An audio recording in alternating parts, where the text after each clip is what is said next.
Bijepur block अंतर्गत समलईपद संग्रामी पीठ में जन्मित स्वाधीनता संग्रामी बन्ही कन्या भावे परिचित वीर पार्वती गिरी जन्म शतवार्षिकी अवसर में बृहत समूह सफाई अभियान कार्यक्रम अनुष्ठित हो जायछि। उक्त सफाई कार्यक्रम में माननीय बीजेपुर विधायक सनत कुमार गड़तिया जोगदे स्वच्छतार गुरुत्व विषय लोकमानकु सचेतन करथिले एवं जनप्रतिनिधि विभिन्न विभाग अधिकारी विज्ञापित अंचल परिषदर सफाई कर्मचारी बीजेपी दलर समस्त मंडल सभापति तथा सदस्य स्थानीय बासिंदा सक्रिय भाव सामिल होते।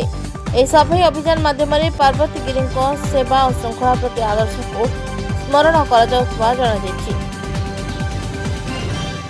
Bargarh Kshamanidhi बंडुकी report जेएमजे news.